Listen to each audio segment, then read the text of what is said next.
Calls are growing for Boris Johnson to quit after it was revealed that Downing Street hosted a bring your own booze party in May 2020 when the rest of the population was under lockdown. At a time when Brits were ordered to avoid their own family members, 100 government staffers were invited by email to attend the rule-breaking bash. Now obviously, people have every right to be outraged over this.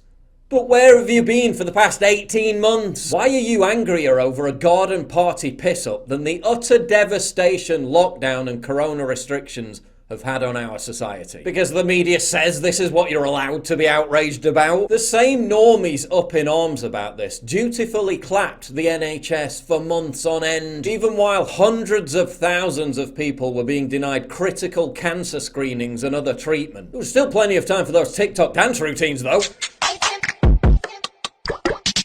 Many of those people who were denied treatment subsequently died or are now dying. Where was the outrage then? These same people slavishly supported school closures, social distancing and mask mandates that literally left children cognitively stunted. They cheered for communist-style lockdown measures that resulted in soaring mental health problems, alcoholism, and atomization. Where was the outrage then? You all bowed, genuflected and complied, while livelihoods were being ruined as small businesses, pubs, restaurants, all went bust. You said nothing. You went along with it as families were torn apart at Christmas. That's what you should have been outraged about, but for the past 2 years, you vehemently lobbied for all of that. Now you're mad because some bureaucrats got drunk at a garden party. Give me a break. We tried to warn you from the beginning when it became clear that those making the rules weren't following them. Professor Neil Ferguson, whose notoriously inaccurate modelling was the foundation for the first lockdown, spent much of the first lockdown travelling back and forth across London to shag his married mistress in complete violation of it. He didn't take it seriously, and he was the one claiming that 500,000 people would die without lockdown. This was revealed in the same month that this garden party took place, May 2020. Where was the outrage then? That's when we were making the point over and over again. If this virus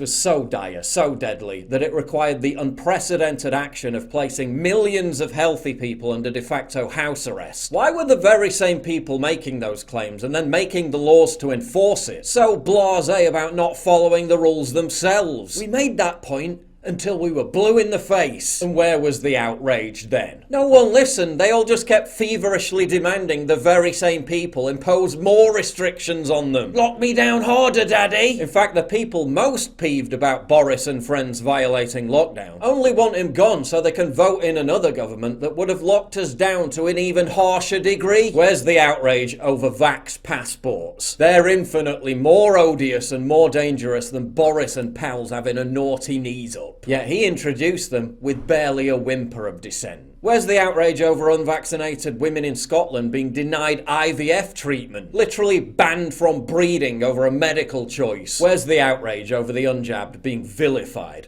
brazenly discriminated against and openly dehumanized as some kind of animal underclass? A demonization campaign spearheaded by the same media that tells us to be outraged about this instead. There are 24 different things to be more outraged about, things that actually matter. Yet as per usual, our impulses are being redirected by mass social engineering. And the normies fall for it every single time.